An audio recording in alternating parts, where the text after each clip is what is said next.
Welcome to the Ringer Fantasy Football Show. My name is Danny Heifetz, and I am joined by Danny Kelly and Craig Horlbeck, and we are going over waivers after week 3. Entering week 4, we're going to go through all the players you need to add. First, we're actually going to hit Ravens-Lions, which just happened. We're going to go through that because, honestly, that if Bills-Ravens week 1 was the best game of the year, that was the second best game of the year. That was unbelievable. And then, we're not, just a bit of housekeeping up top. We're not going to have a Monday episode next week. We're going to do waivers at the back of our Sunday episode, but we're going to Dublin in Ireland. So starting Friday, we're going to be in Dublin. Our Sunday show is going to be from Dublin. Our Monday show, we're going to be coming back from Ireland. So we're not going to have our Monday show next week, but we'll have the waivers in the back of the Sunday show. But we're going to make it up to you right now because we're going to have this episode. Right, Craig? Yeah, everybody. It's going to be a great show. Look, Dire Straits is here, okay? So stick around. We're going to be right back. This episode of the Ringer Fantasy Football Show is presented by Hyundai. The all-new Hyundai Palisade Hybrid proves that an incredible SUV is so much more than the sum of its parts. It's more than a spacious interior. It's more than being able to navigate difficult terrain. And it's way more than driving farther than you ever thought possible. It's the all-new Hyundai Palisade Hybrid. So much more than just another SUV. Visit HyundaiUSA.com or call 562-314-4603 for more details. All right, let's get into it. We're going to get to waivers in a bit.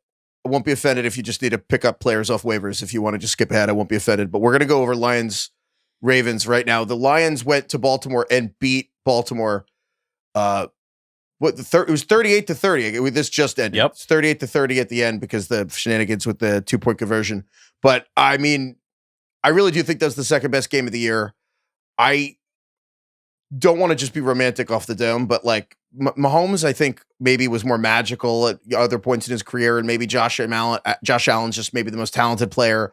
But I keep coming back every time I watch this Lions team to something Danny Kelly identified 2 years ago, which is the Detroit Lions are the most fun team I've ever seen.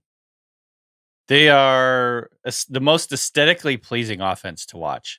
From like a point of it feels like a symphony when they're on offense because it's all play action. Everybody's working together. The wide receivers are blocking downfield, which is a huge part of their win this week. There's like so many runs where if you watch the receivers, they're all bought in and all blocking their asses off at the right time and sealing off guys, helping to create these big runs. It's just super fun to watch. And Jared Goff, honestly, for being kind of a slow guy, is pretty aesthetically pleasing to watch because he's really accurate and he's not afraid to throw the ball down the field. No, when Goff is protected, he's up there. In general, the Lions, they're like the prime San Antonio Spurs. It's just like ball movement. Yeah. Anybody can make a play. Such a team. It's such a team. And you combine that, honestly, with Dan Campbell's psychopathness of just like, it's 4th and 1. They're on the 50. There's 3 minutes left in the game. And you're like, fuck it, we're going to go for it. 4th and 2, I think it was. And actually, we're not even going to run the ball, even though we've been running the ball the whole night. We're going to throw like a deep fade, a deep post to manage Ginobili. Yeah. I'm so glad you brought up Cam. I mean, the game there's so many things you can take from this game, but if you had to describe what happened in a sentence, the Lions went for it on 4th down 3 times, got all 3, and then scored a touchdown each time. And then the Ravens just couldn't do that. Dude, 4th and 2 running a corner to Ayomanor to seal the game. It's pretty sick. It's just awesome. Dan Campbell is so consistent to who they are. They've been this team the whole time where I remember, honestly, the Lions are the only team I've covered that make me wish I had played football longer. Like, I wish I could have played football for Dan Campbell. I remember, JV, hearing our coach be like, if we can't get a yard when we need it, we don't deserve to win the game. And I remember thinking, that sounds super right. And, like, Dan Campbell's the only guy who coaches like my fucking JV football coach. And I just, like, but going down the line here, like, but you know what I mean? Like, the fear seeps into all these other people. And Dan Campbell's like, we're just going to go win the fucking game every time. And he doesn't overthink it. He's like, I don't know. I was going to say the worries that we had about about Ben Johnson leaving over the offseason seems so quaint now. It turns out they didn't throw away the playbook. I think this game, if you rewatched it or whatever years later, you would forget that Ben Johnson was not the offensive coordinator. Like, you would never have known if you had just turned on this game that he had left. They still had all the misdirection plays. Like, obviously, the play action was huge in this game. They did not turn the ball over. This is from Next Gen Stats. 0 turnovers, 0 sacks. They made the optimal decision on every 4th down. They only missed 4 tackles on defense. And then, alternatively, the Ravens missed 20 tackles on defense. And And Lamar got sacked 7 times. I think as good as the Lions were on offense, I think they were just as good on defense. Like, Aiden Hutchinson is everywhere. Dude, if you look at the stat sheet, it'll show Lamar had 300 yards and 3 touchdowns. I don't think Lamar had a good game. He was sacked 7 times. It was tied for the most of his career. Derrick Henry had 1 good run in the first quarter to score a touchdown. After that, he was completely bottled up. They couldn't run the ball, which means they couldn't really pass the ball. Nobody was open. I can't believe it's honestly bizarre to watch Lamar get sacked so many times. It's almost hard to like understand that somebody as athletic and mobile as him is able to be sacked 7 times. It was a phenomenal defensive performance. Did you ever think you'd see a game where Lamar Jackson got sacked 7 times and Jared Goff didn't get sacked once? I mean, that was pretty incredible. Right? It was unbelievable by Detroit's defense. I would argue just as impressive as what the offense did. Yeah, I was going to defend Lamar a little bit. I thought he had a pretty good game. He made some pretty incredible throws. He did. I thought, I would not say it was one of his better games. I don't think the sacks were on him. High for Lamar. I don't think the sacks were on Lamar for the most part. There's always one you can point. I mean, I think. No, I agree with that. It was more the Lions limited Lamar defensively. I'm more complimenting what the Lions did defensively. Lamar was very solid and made good throws, but like I more meant the stat sheet where if you just log on right now and check the box score, you're like, oh my God, Lamar shredded and was great.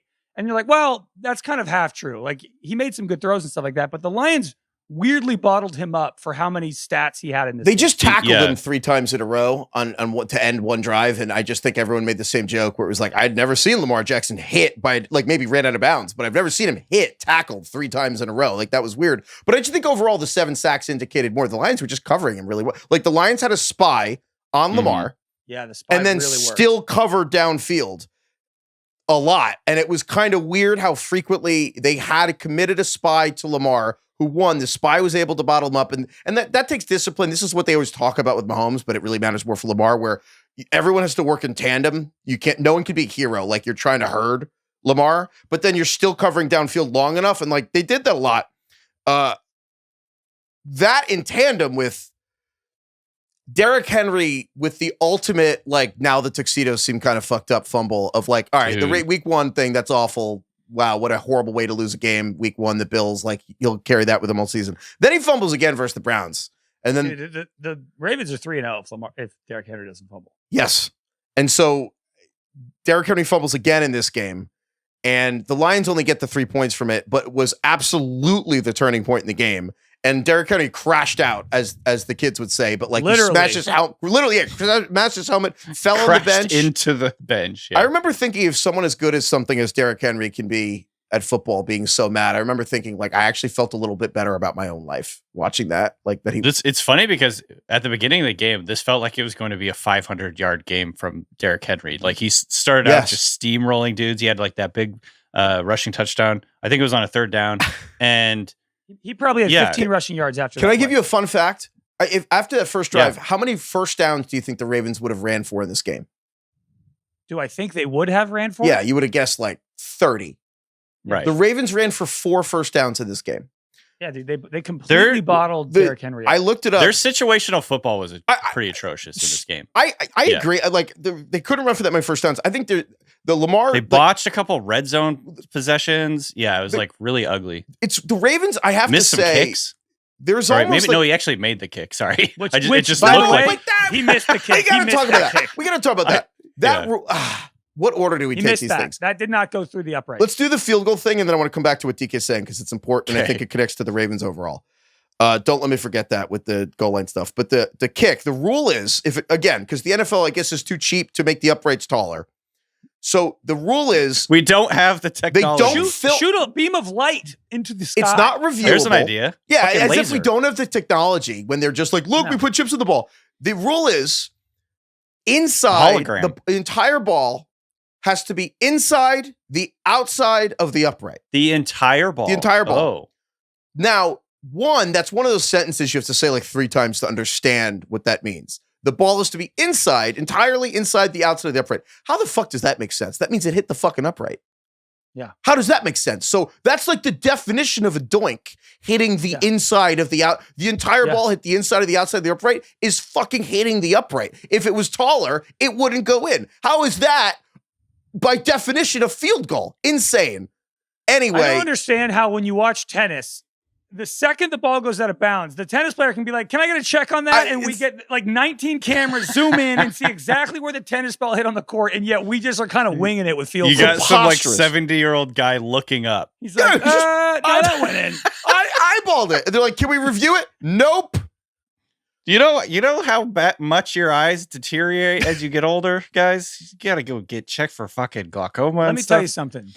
That ball did not go through the. No, and it's insane. I will say the first angle that it showed on the live broadcast, it looked like it missed wide by about 2 feet, and they called it right. And I would say the second angle they showed after the commercials, I was like, oh, that looked like it went in. But I don't. But it's like if it's an angle thing, it's kind of. I don't think I ever appreciated though until tonight that the rule doesn't make any sense. That's not what it means to go through the uprights. That's hitting the upright. I think Heifetz has one rule rant like once a week. I don't know. You hate the know rules, what I mean? So. Inside the outside of the upright. That's just hitting the fucking upright. Anyway, that doesn't matter. If you just reduce it down to this, when you watched it, did you say to yourself, that went in or that missed? It missed. That's all there is. But I will. It missed. But the Ravens, here's the thing, though. They lost by 8, so the field goal doesn't matter. This will matter one day. But I want to get back to DK's point about the Ravens' galaxy brain in the red zone. And I don't want to be all like metaphor, but to me, it's hard for me my brain to not connect the constant theme of the Lamar Jackson era Ravens being incredible in the regular season and then kind of failing in the playoffs with, honestly, Ravens, if you look at the regular season as between the 20s and then the red zone being the playoffs, the Ravens have a bizarre ability to get in the red zone and then they just galaxy brain.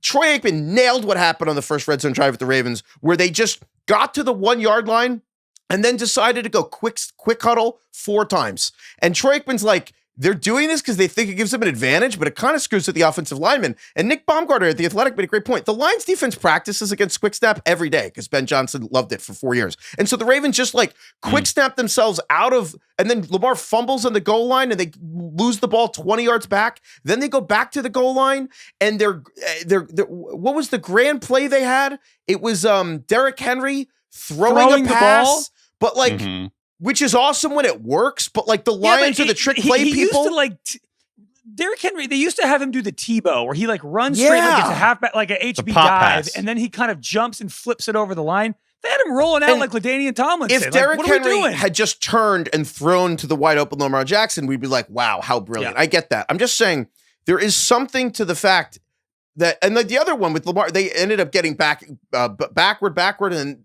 they ended up converting a third and very long and goal to Mark Andrews. But like the Ravens somehow have the best backfield I've like ever seen with Lamar Jackson and Derrick Henry together.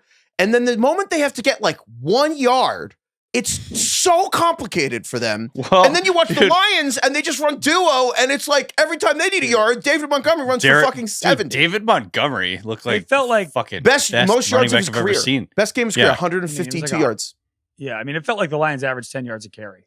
I'm telling you, Derrick Henry is like the weirdest player in the league. I swear to God, if it's 4th and 1, I think I would take him like 15th out of running backs. No, I agree. He has a weird lack of power. This is what we talked about this like a couple months ago, where there are some plays where he looks like the worst running back in the NFL. Yes. If he doesn't get a head start, he looks a semi-truck. Yeah, he falls like a cow. He falls. Like he needs to get moving. He gets you know how like semi-trucks like kind of like buck a little bit before they get going? Yeah. He's like, yeah, he's just really slow to get going. But he does get like this was one of those games if you came down, from a different planet or whatever, and we're like, that guy's like one of the greatest running backs of all time. Literally, he looks awful. If the yards before contact thing, I can't stress enough. Like what we talked about, the Titans were last in yards before contact, and now it's the Raiders and the Ravens were first. When he gets the 3 yards ahead steam, he's the best running back ever. But he really is the Saddam Hussein falling, like the statue falling over, a dictator toppling in the town square. Like he looks, you get his ankles before he gets moving. But I do think that's weird though with the short yardage thing. But I will say, after the Bills game, and also early in this one, was like, the first half of this game, in my notes, I was just like, the 4 best teams in the NFL are so obviously the Lions and the Ravens and the Bills and the Eagles. And like, it's not close. Everyone else is playing for 5th. And I still kind of stood by what I said in week 1, where I was like, the Bills are the best. Like, I may have won that game, but the Ravens are the best team. And and that was the first half. I was like, the Ravens are so good. And watching this game, I hate to say it, but the mental thing, it is hard for me to not think that Derrick Henry is going to carry this fumble thing like all year. And more importantly, the defense. I don't know if it means anything, but Derrick Henry's a target now with the fumbling thing. Like these guys who can't tackle him, everyone's going for the ball now. Like everyone is going to go for the ball. Ian Hartitz tweeted this out. 2023 to 2024, so 2 full seasons. Derrick Henry, 3 fumbles on 652 touches. 2025, 3 fumbles on 43 touches. He's fumbled in every game. I will say, this fumble in this game was kind of like everyone's fumbling in that situation. Like Aiden Hutchinson basically snuck up behind him and like punched the ball from behind. You're not even looking that way or anticipating that as a running back. I do think that was more of a fantastic play by Aiden Hutchinson than it was like loose ball carrying by Derrick Henry. Every peanut punch is a great play, but every player is great at this punch now. Like we talked to Craig, you pointed this out a couple years ago. We're in this like golden age of players being able to just throw a random hook and just knock the ball out. Like the accuracy. This went from like a niche thing 10 years ago to every team has like 6 guys who can do this really well. It's borderline ruining the sport, if you ask me. It's kind of like maybe no punching in football. It's actually it's amazing though how many guys can do it now.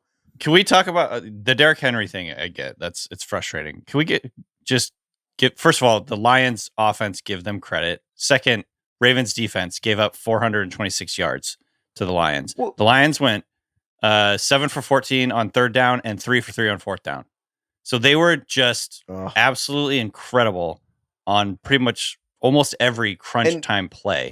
And when they needed to get some yards, they got those yards. And they made some incredible plays. One asterisk I think on like this? Obviously the Henry thing sucks, but like the defense did not help. Can I put one asterisk on that for the defense? I'm not going to take anything away from the Lions. The Lions offensive line looked back. Like honestly, like I mean, Tate Ratledge looks great. They were making some great blocks. I will just say this. The Ravens did not have Justin Madubuike, who is their defensive tackle, and hard for me to not think that mattered. They also didn't have Kyle Van Noy. I can imagine it getting better, but yeah, I mean, Amon-Ra St. Brown rocked Marlon Humphrey in this game. Like Amon-Ra kind of like honestly, every important catch Amon-Ra had, Marlon Humphrey was just trailing behind him, looking really upset. And Amon-Ra, I know that there's more talented players. Like CeeDee Lamb's more talented, I guess, than Amon-Ra St. Brown. How many, if your season was on the line or a game's on the line, how many players would you actually want to catch a pass? Like how many receivers would you actually take over Amon-Ra? You design a play for one receiver to make a play. Like he'd be up there. Jamar Chase, Jefferson. I'm like, is Amon-Ra 3rd? I think back in like 2020 or 2021, we did a segment in the summer where we joked about Keenan Allen being like the S&P 500 when it was like, stop doing the Kathy Wood bullshit. Stop investing in like in tech companies and just like just draft Keenan Allen. Like he will be dependable. He'll give you 100 catches, 1,300 yards, and 10 touchdowns every single year. That is now Amon-Ra St. Brown. I think Amon-Ra is probably better than prime Keenan Allen, but Amon-Ra is now just, and he's kind of has the same reputation even in fantasy where it's like he's kind of under discussed. But if you just take him at the end of the first round, you'll never think about your wide receiver position once for the entire season. Amon-Ra, I mean, in a game where the Lions ran for 224 yards, and I mean, the Lions, 18 play, 98-yard drive. They ran it 13 times. Lions had a 95-yard drive. They still did on the 2 biggest plays of the game go to Amon-Ra. Like, you know what I mean? Yeah. Like, and they were running it all over. But then so he had 7 catches, 77 yards, a touchdown, 5 first downs. And again, 4th and 1 catch over Marlon Humphrey. He had the touchdown over Marlon Humphrey where he said, like, I'm that guy, paraphrasing, but he said, I'm that guy. He's such a gamer. Can swear on the show, No, not that kind. Honestly, never heard such a loud one on ESPN in my whole life. But just the there's such I didn't actually hear what he said. So don't worry about it. There's such an intensity. I'm assuming you can put that together. What he said that Heifetz can't say. There's like it's all coming together. Yeah, I love when a play comes together. I will say though, don't say it. Sorry. The intensity from Amon-Ra. I don't know why I'm not going to single out a different receiver or whatever, but like, I love receivers that have the mix of like, they want the ball, they think they're the baddest dude in the world, but they also really give a fuck about winning. And I know that it's not necessarily as easy to tell, but like, I think Amon-Ra's infectious. It's usually the guys who aren't like top 15 picks, to be honest. Yeah, there's a hunger. I just saw a quote from Dan Campbell after this game, and it's so succinct and so powerful. Our best players are our hardest workers. Yeah. And I'm like, dude, and obviously, like, look, I recognize I turn everything into a Seahawks discussion, but this Lions team does remind me a lot of like the peak era Seahawks, where both sides of the ball really good, some of the hardest workers, the most competitive guys you've ever seen. Balance, run the football, play defense. I don't know. There's just a lot of parallels there with that team. So that was the first thing I thought of, is just like the fact that their best players are their hardest workers. That's a culture thing. That's downstream of that. I'm glad because when Micah Parsons, and the Packers may have won that game, but I'm telling you, the Lions are going to kick the shit out of the Packers the next time they play. And Micah Parsons said teams that run trick plays think they can't beat you straight up. And that is so wrong, because to your point, the trick plays the Lions do are earned by kicking the shit out of you all the other times.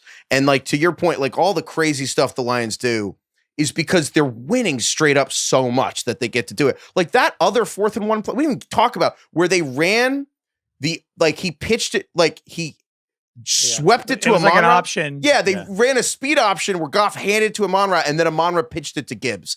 And I'm watching this, and I'm like, we even talk about Jahmyr Gibbs. Jahmyr Gibbs in sports looks unbelievable. Jamison Williams comes out in the first drive. They force feed him the ball 3 times. I disappeared the rest of the game. But I know, that was wild. There's so much talent on this team, and they're just so much fun to watch. I can't say enough about the Lions. Heifetz, that was what I was going to say, is I think sometimes people think teams run trick plays because they don't have the talent to just line up and run regular plays.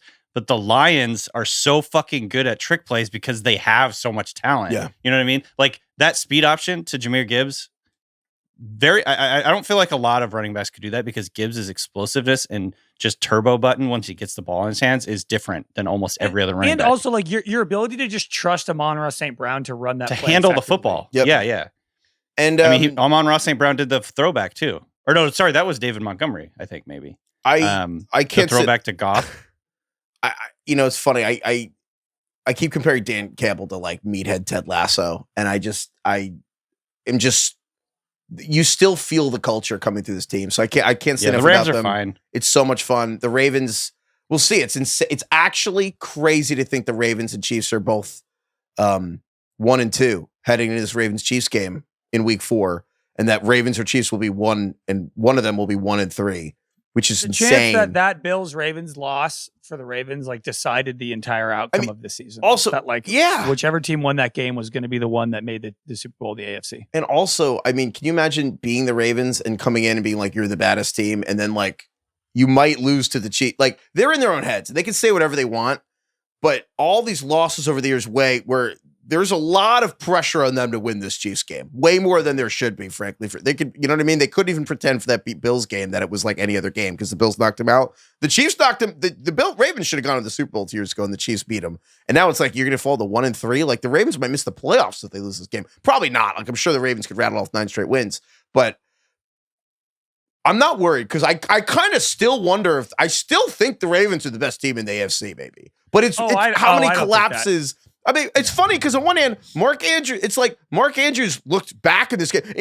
Bizarrely, after we joked about Mark Andrews and Hunter Henry, they both had 2 touchdowns and were the top 2 tight ends of the week. Which is insane. People were tweeting at me. I can't even remember what I said about Mark Andrews at this point, but I'm sure it wasn't very nice. I mean, we burned him, and then I said Hunter Henry would outscore him, which he did. He did. That's true. He outscored him. I was too busy winning. So you're welcome. If you won by 1 point because you started Hunter Henry, it's because of me. Nice.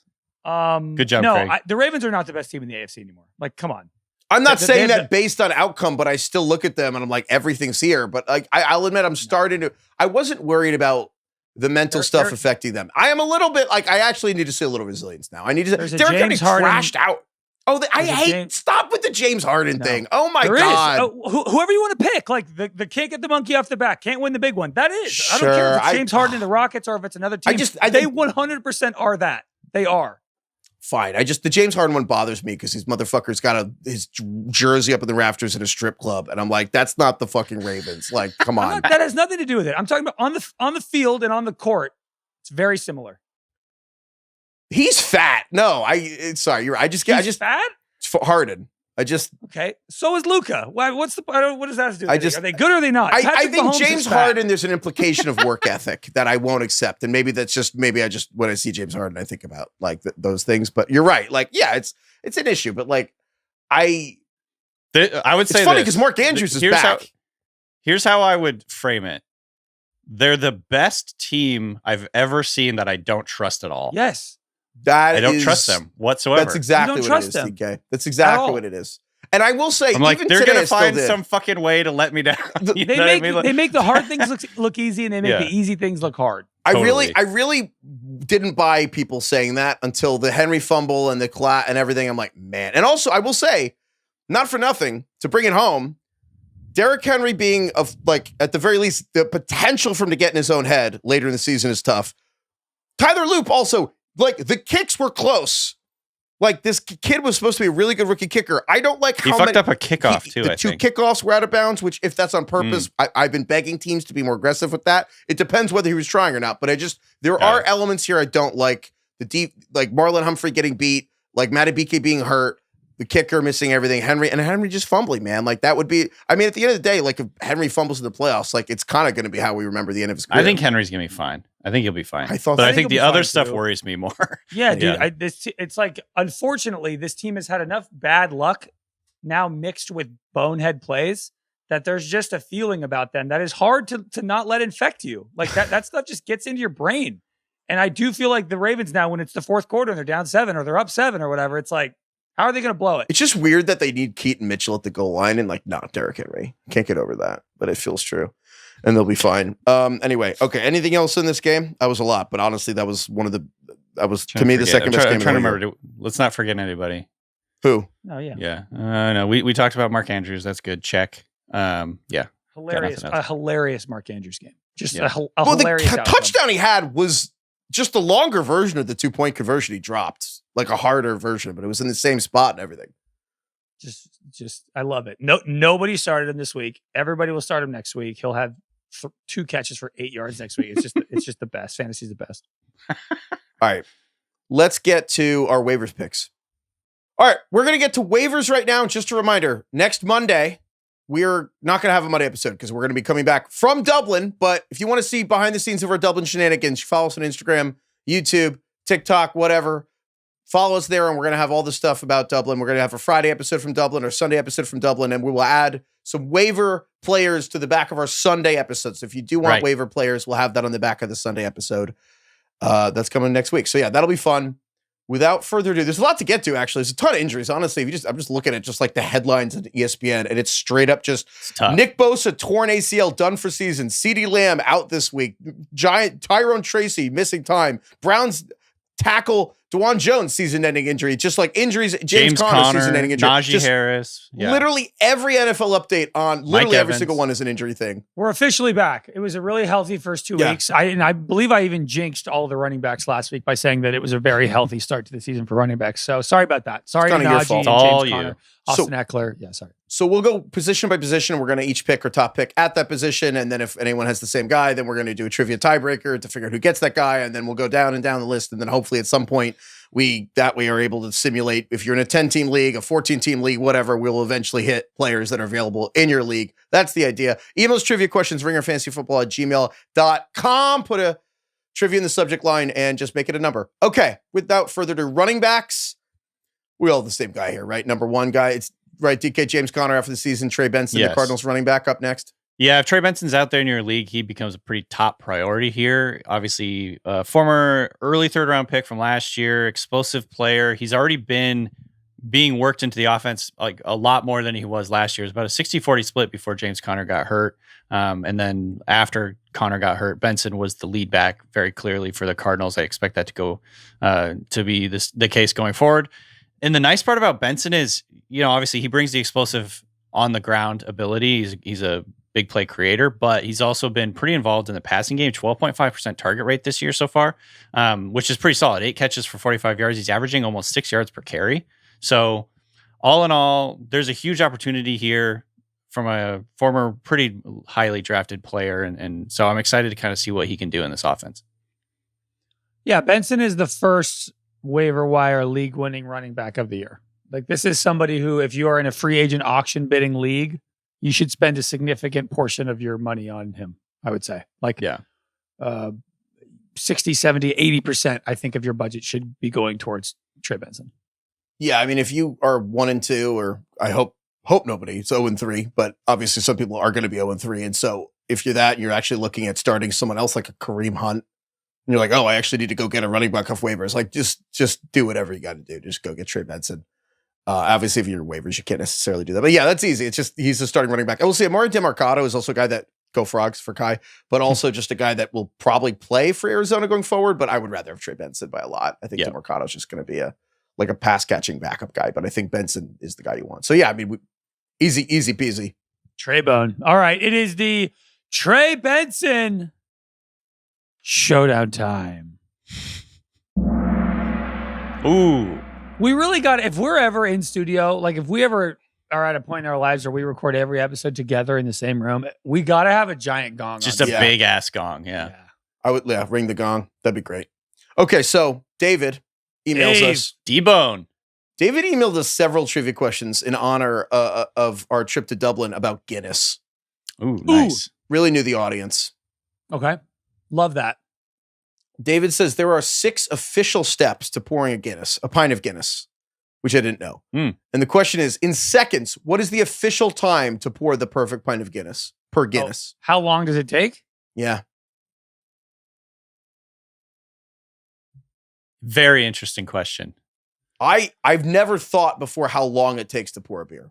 I know. Well, I do know there's a specific thing with Guinness about that I won't say. Say it, coward. Well, I know you're supposed to you're not supposed to pour the whole thing at once. I'm sure you know that. You're supposed to pour a portion of it and wait and then finish it off. Oh, yeah. That helps a lot, actually. Thank you for telling me. Okay, great. Heifetz, did you really not know that? I didn't know that. Oh, really? Oh, God. Okay. Yeah. When do I pour a Guinness? Well, you don't ever watch people pour Guinness at a bar? You have to you pour a portion of it and then you wait and you let it settle. Heifetz has never once looked in the eyes of a server before, so. That is true. He's such an asshole to servers. Yeah. It's actually the opposite. He's like the biggest sweetheart. Heifetz, I've never gone to a restaurant without Heifetz becoming best friends with a server. Heifetz is a real excuse me, what's your name, man? John? It's great to meet you, John. Yeah, the Brussels sprouts sound great. Thank you. It's like what you're saying yesterday with strippers. I'm like, no, they like me. They're not just. He really does become best friends with them. Yeah. So, all right, I got a number. Yeah, I got one too. I think 3. So in seconds, right? Oh, yeah, 3, 2, 1. 120 seconds. Oh crap! Craig, we did the exact same thing. You said 2 minutes. Yeah. I said 120 seconds, which is the same. Wait, so how do you want to take we got to start guessing more specific numbers. I think we always just guess really clean round numbers. I got to start saying 2 minutes and 5 seconds just to make things easier. I'll let you can choose. What do you want? The over or the under? Do 1 second over or Heifetz, what did you take?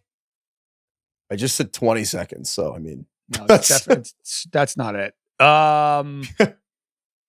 Ooh, I actually think this is big, DK. I'll take I'll take the under. I'll take the slight under. Okay. Are you sure? I just looked at the answer. Are you sure you want the under? Heifetz. What are you doing? What? Why would you say that? Because I thought it'd be funny. All right. Yeah, no. He's taking the under. He's committed. I just checked the answer. The answer is 119.5 seconds. You get the fuck out of here. What? 0.5?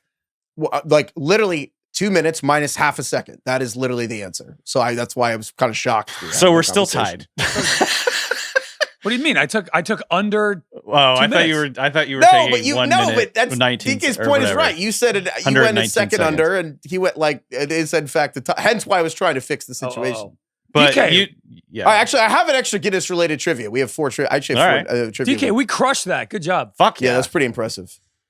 Damn, okay, look screw at it. us. Then I'll do another one here.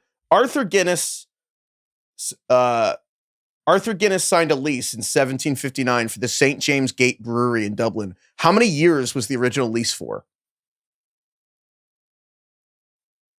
I remember. I've heard this before. Craig, do you want to guess? Wrong. No, but is it 500 years or something insane? I don't know. I assume since it was sent to us as a trivia question, it wasn't 3 years. Yeah. But I don't know. Yeah. Well, yeah. So is that your guess? What do you want to guess? I'm going to say 1,000 years. The first number that came to my mind was 2,000 years, so that's what I'll go with. Is it 1,500? The answer is 9,000 years. 9,000? Oh, wow. A 9,000 year lease. At that point, don't you just own it? How will you have a 9,000 year lease and you don't, Yeah. Wow, that's incredible. Wild. Like just like keeping that contract around for 9,000 years feels. I don't even impossible. know how I could. I don't. Yeah, that's it's in some drawer somewhere. That's so funny. Let's find the lease. Where's the 9,000 year drawer? Prove it. I put Jeff somewhere. Bezos has some clock he buried in the desert. That's like a CCM Atom clock. Anyway, we don't have time for this. Anyway, right, other DK, running backs. You earned Good job, Trey Craig. Benson there. All right, Craig, who do you want as the next running back? There's a huge drop. After Yeah, Trey it's Benson. a massive drop. If you actually need to play someone from fantasy, Benson, and then if it's like probably 7 receivers if you actually need to play someone this week. And then I agree. We don't need to spend a ton of time. I'm going to go with Woody Marks, the rookie running back on the Texans. Daria Agumbawale, who was kind of the guy playing ahead of Woody Marks as the pass catching back, didn't play a snap last week. It's kind of now just split. It's Nick Chubb playing half the snaps and Woody Marks playing half. It was 33-30. So I'm going to go with Woody Marks as a guy who I think throughout the season can end up becoming like a nice player who can catch some passes for you. Mm-hmm. And also Nick Chubb, who knows what's going to happen with him injury-wise this season. So I'll go with Woody Marks. That's cool. I mean, all these guys suck, and it's kind of just a mix of, do you actually need to play someone this week, or do you want for longer term? I will say, if you actually need to play someone, unfortunately, I would probably pick Kareem Hunt. Like, it sucks. Like, 10 carries, 30 yards, a touchdown. Like, he's not really the kind of player you want on your bench or on your team. It's like you just pray he's going to get a touchdown. Honestly, all these guys, I'm just going to rip through a bunch of guys that I think are all the same vibe of, like, you just hope they score, and that's kind of it. But, like, some guys are going to have way better upside. So that's why I don't love Kareem Hunt, really. Probably, I mean, Ollie Gordon for the Dolphins, clearly the short down and distance goal line back for Miami. I don't really love Ollie Gordon because it's like he's the backup to Achane, but Achane, his value is as a receiver, not a running back. So if Achane gets hurt, Ollie Gordon's not going to take the receiving work. So it's like, what's the short down and distance stuff worth on a team that isn't really good at that? Having said that, he's a short down distance running back. Same with Tyler Algier. It's like, the Tides go in and out. It's like they play the Panthers with a terrible run D, and Tyler Algier gets like 1 carry, so you'll never know there. Devin Singletary will probably play more for the Giants because Tyron Tracy's hurt, but like, do you really want him? So I'm like, honestly, man, I guess maybe better than Kareem Hunt. Maybe I should just take Blake Corum, who at least had 8 carries. And I'd probably take him because it's 8 carries, 50 yards, and a touchdown. The difference being like Blake Corum I actually think is good, and if Kyron Williams got hurt, like Blake Corum would probably just be Kyron Williams. He looks good. I know. I was going to say he's playing more this year, and he looks good. So actually, I would take Blake Corum over Kareem Hunt. And then the other guys I just want to mention, someone for the Chargers is going to end up playing. Najee Harris tore his Achilles.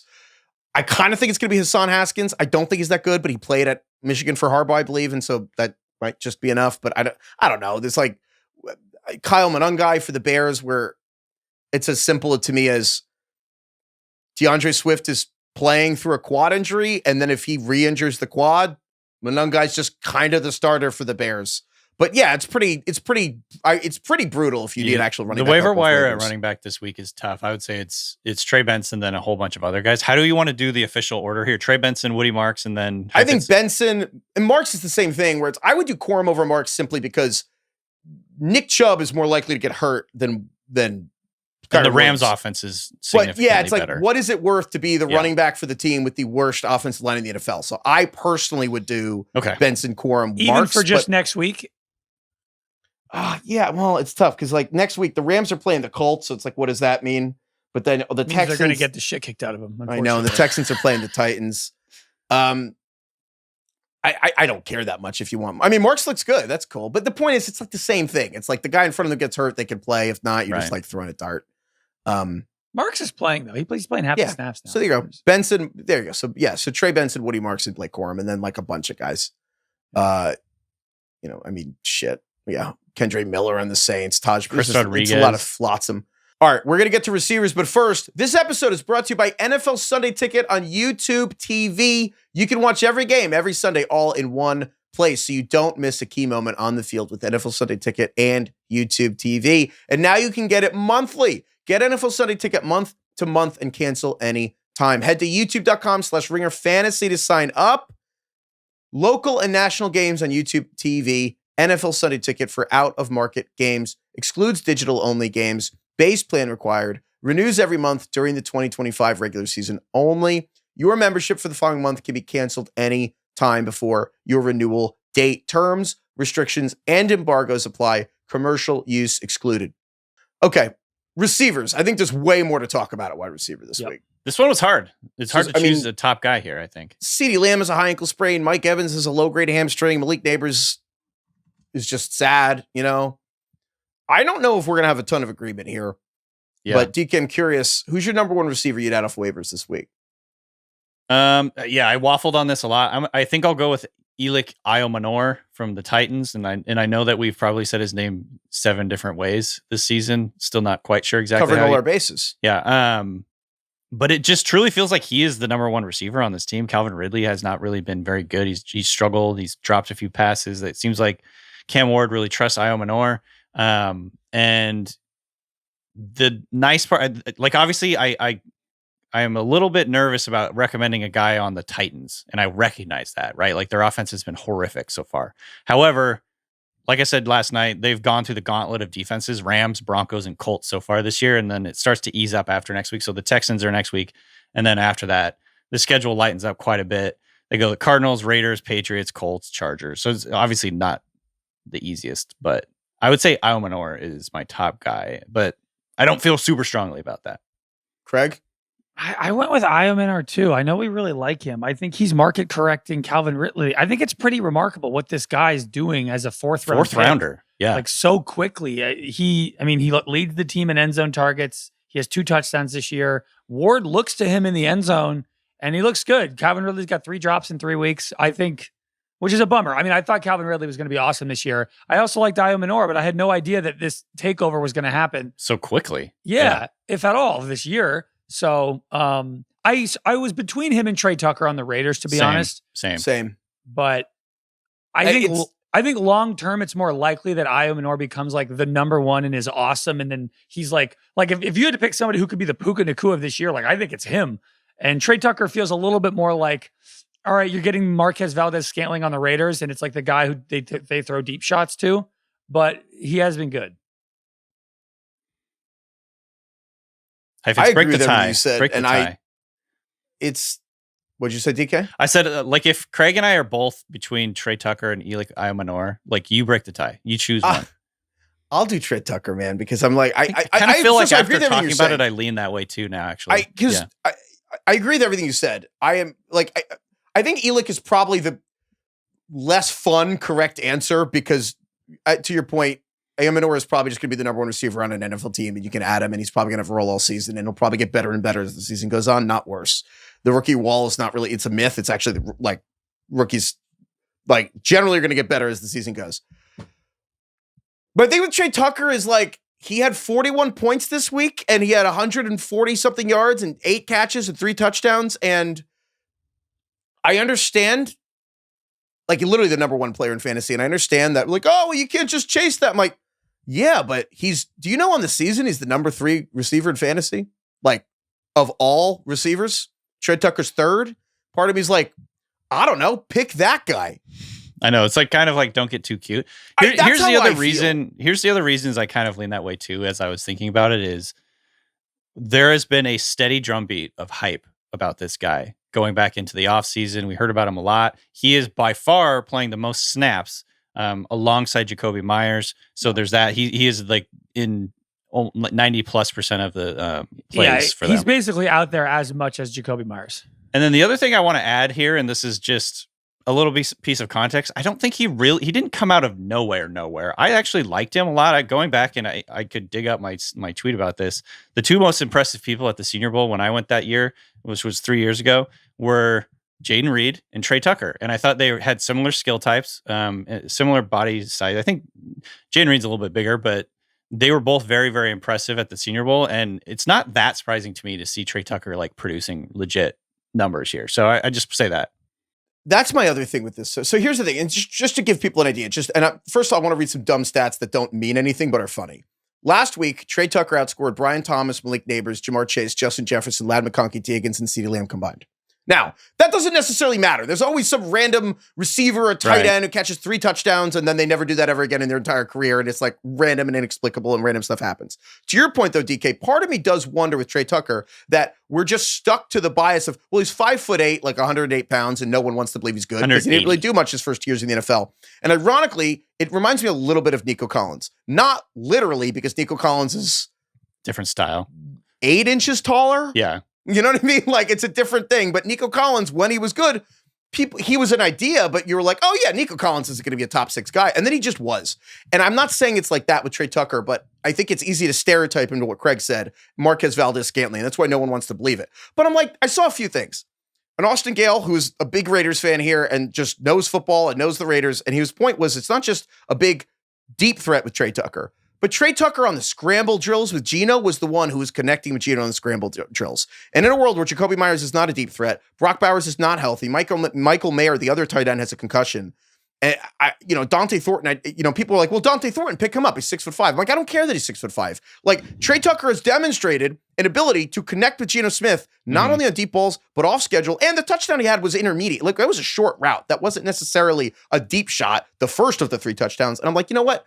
Also, Geno Smith is a Stafford. Geno Smith is a guy who just, when he has his guys, he forces them the ball. And I guess I'm coming back around on it's like the bell curve meme.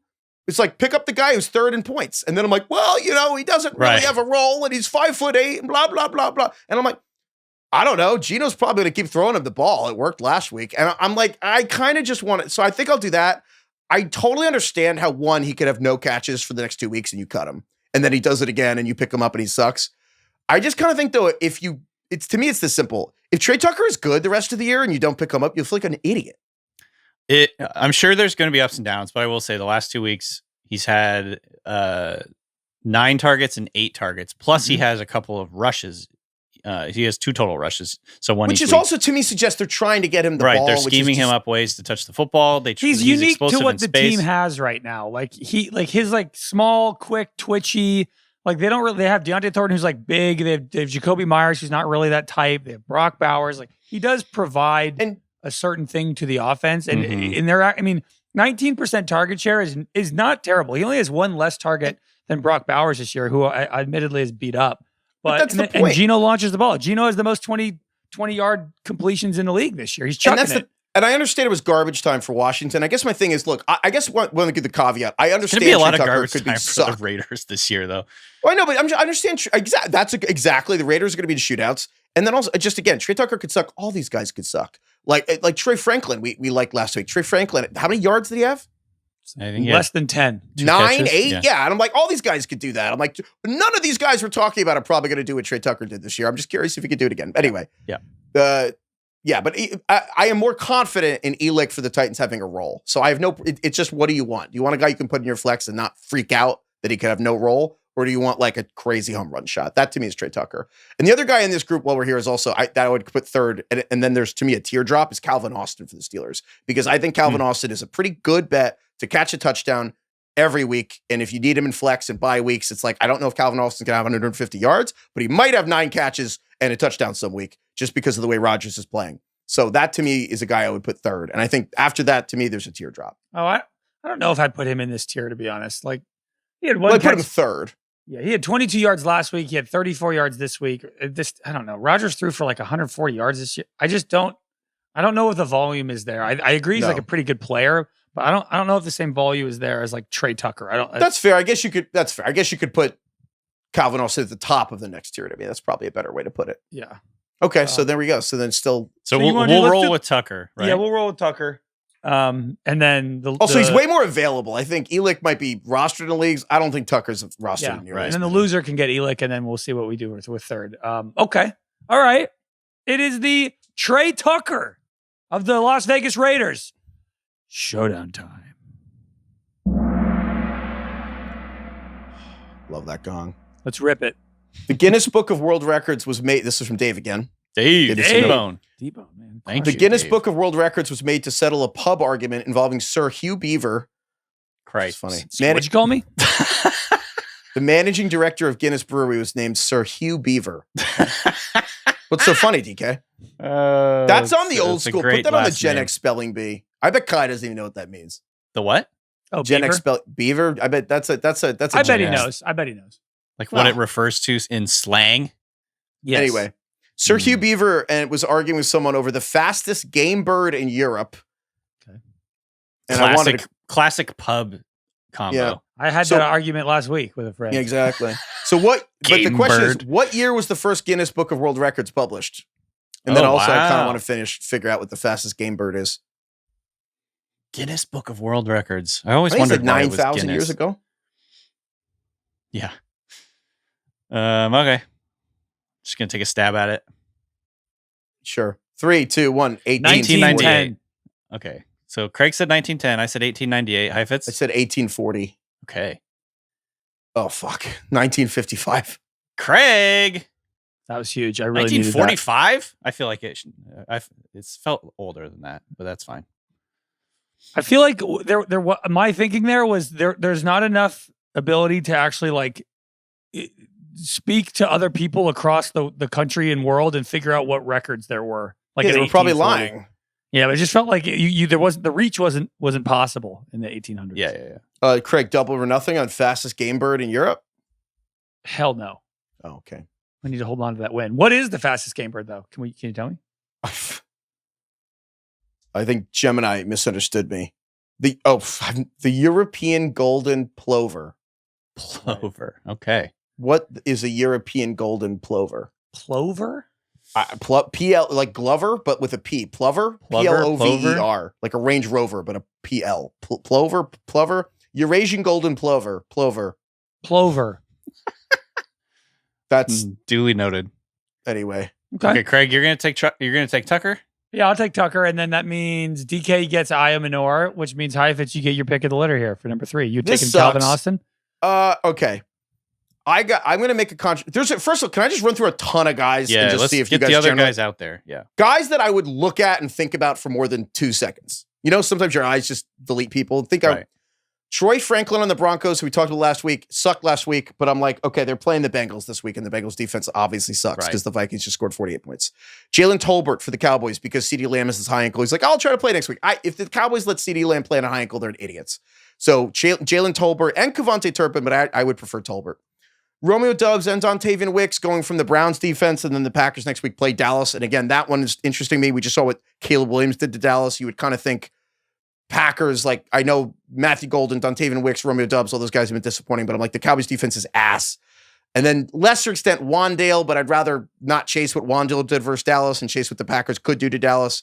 Booty for the Patriots, I like, but I don't know if I would want to throw him in this week because the Patriots are playing the Panthers like you could. Luther Burden is exciting, but I'm like, I don't know. The big play was a flea flicker. Like they played the Cowboys. He's a good stash, I would say. He's a good stash. If you have a deep league and you want to take a risk, he's barely playing still, but he clearly has the talent. He's an early second-round pick. It's like eventually he can work his way in ahead of Olamide Zaccheaus and be the number 3 guy probably, but it's not yet.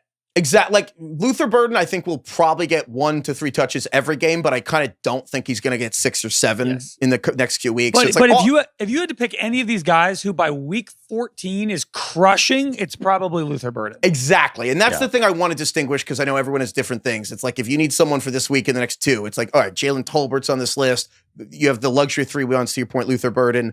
Torrey Horton for the Seahawks, all he does is catch touchdowns. That's another rookie that I just feel like is going to get better and better as the season goes on. I don't want to put him in now. Christian Kirk for the Texans. I have to say, if there is a guy that I'm kind of like, and I'm a little, this week, maybe it's dumb, but there's a guy where I'm like, oh my God, who do I actually think is just going to beat these guys though?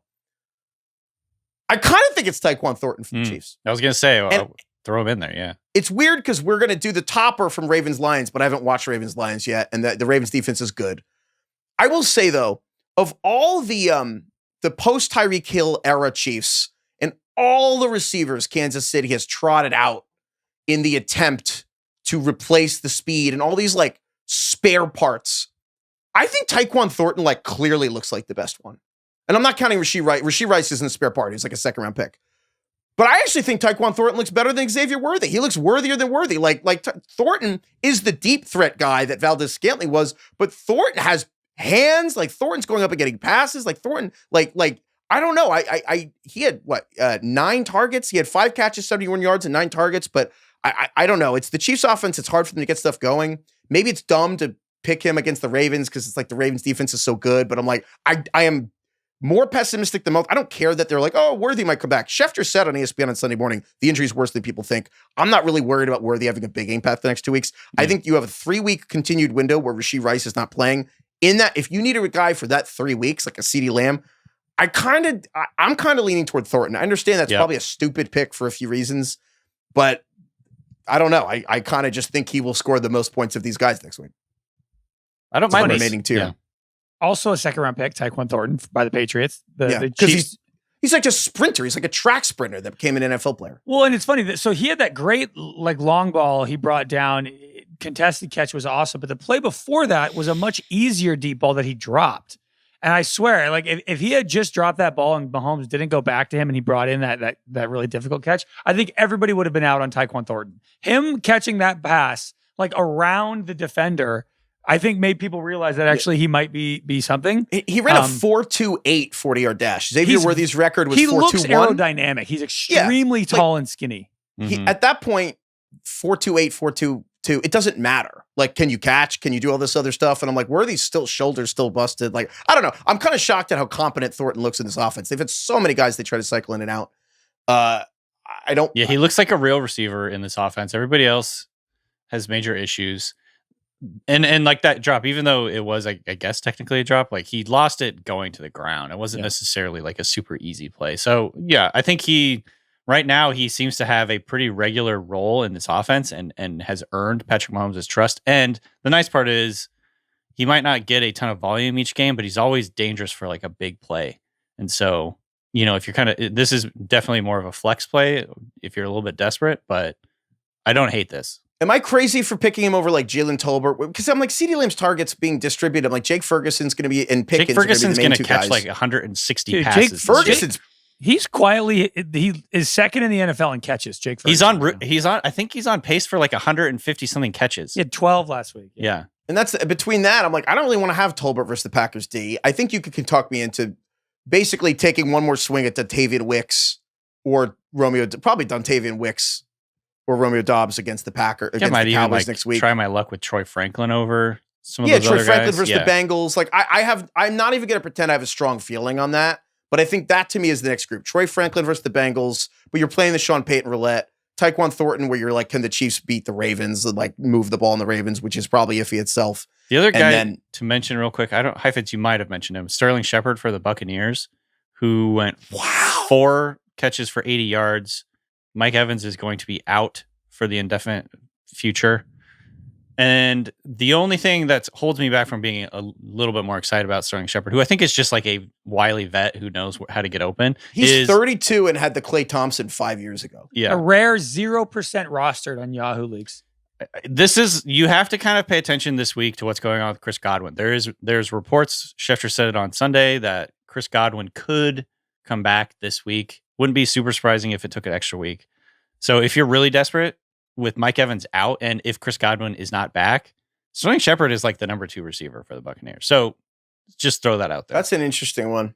So what would you guys do if you were in my spot where it's like, okay, you're saying, okay, if Trey Tucker's gone, if Elic Ayomanor is gone, would you go with Troy Franklin versus the Bengals? Would you go with like a Dontavian Wicks or Doubs versus Dallas? Where part of me is like, it's that simple. I'm like, the Dallas defense is clearly I would probably go with NFL. like Doubs. Doubs plays the most snaps. They're playing the Cowboys. It's a bounce back week for Green Bay. Like Doubs is the number 1 receiver in terms of snaps and routes. I'd probably go with Doubs. That's totally fair. Part of me is just like play players against Dallas. Caleb Williams just had the best game of his career against Dallas. Russell Wilson just had statistically like one of the 2 or 3 best games of his career against Dallas. Just do that. Yeah. So maybe that's the simplest way to do it. Is just do Doubs or Wicks. Dontavian Wicks is around too. If Doubs is rostered, Wicks is there. Yeah. Okay. Also, if for some reason Chris Godwin is still out there on your league, pick him up now. So we're saying Tucker, Ayomanor, Wicks. Craig got Tucker. I got Ayomanor, and you go Wicks. Tucker, Ayomanor, Doubs. Okay. Doubs. Yeah. Tight end. I want to just give a shout out to Craig because the number 1 guy is definitely Hunter Henry. And on Friday's show, we were talking about Mark Andrews or Hunter Henry, and you're like, I would bench him. And I was like, okay, but like for who? Where's the line? And you were like, I would play Hunter Henry over Mark Andrews. And well, actually, no, I think I'm remembering it wrong. I tried to convince you to play Hunter Henry, and you insisted that Mark Andrews was the play. I beat the drum for Hunter Henry. And Hunter Henry is not only number one tight end this week. Hunter Henry is literally the number one tight end in fantasy on the season so far. Wild. Which is hilarious, but literally number one. Yeah. So I think we can. We'll see. Maybe Mark Andrews has 3 touchdowns tonight. We don't know. That would be great. I will say, if he's available, it's not even worth doing the trivia, but if Hunter Henry's available, pick him up. He's the number one tight end in fantasy. Like he's only 60% rostered on Yahoo. He's like under 50% at ESPN. Mm-hmm. It depends on your league size, but if Hunter Henry's available, pick up the number one tight end in fantasy. Groundbreaking. I also will say, we didn't include him in this, but TJ Hawkinson, I've seen him released. The Ringer Fantasy. Someone cut him. I picked him up. So if anyone cut Hawkinson, I would add him too. Mm-hmm. And I assume you guys would take him over the other people here. Yeah, probably. It's been tough. Also, Jordan Addison coming back next week. Dude, I would take Hawk. Anyway. I mean, we're talking about guys I would take Hawkinson over Brenton Strange or something. Yeah. So with that said, DK, Hunter Henry taken out of it. Hawkinson, if he's been cut, taken out of it. Who's your number one tight end for waivers after week 3? I think I'm going to couch it between good stash versus guy that you need to play this week. If you absolutely need to play someone this week, I think I would go with Okonkwo for the Titans, who has been a pretty big part of their offense. And again, like I said, with Ayomanor, they've played really good defenses so far. Theoretically, we could see them open things up a little bit more going forward. So last week he had 4 catches for 35 yards on 6 targets. The week before that, he had 6 targets, 5 catches, 66 yards. He looks pretty good right now. But again, the tight end waivers is pretty bleak. So I would say that. Horrific. And then the other guy I was going to say DK, he was better this week. He had 5 catches for 66 yards this week. Oh, did I had that mixed up? Sorry. Yeah, you're right. 5 for 66 this week. Last week he had 6 targets, 4 catches, 35 yards. The guy that I would say I would stash, but not necessarily feel great about starting, is Isaiah Likely for the Ravens.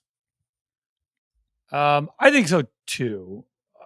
Likely's a guy who I feel like is constantly teasing you in fantasy. He'll have a big week and then he'll disappear for a while. But if the Mark Andrews thing is over, then Isaiah Likely is going to be relevant this season. So I agree. I would say he's probably my number one as well. He's Likely or Chig? Likely.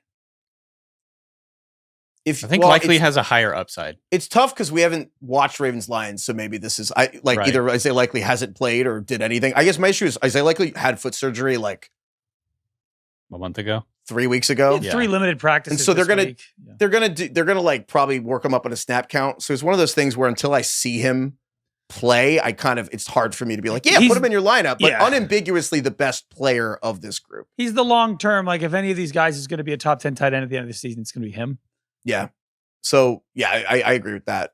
I have no problem. Yeah. So we'll do Likely as a stash, but then if you really need to play someone this week, Chig.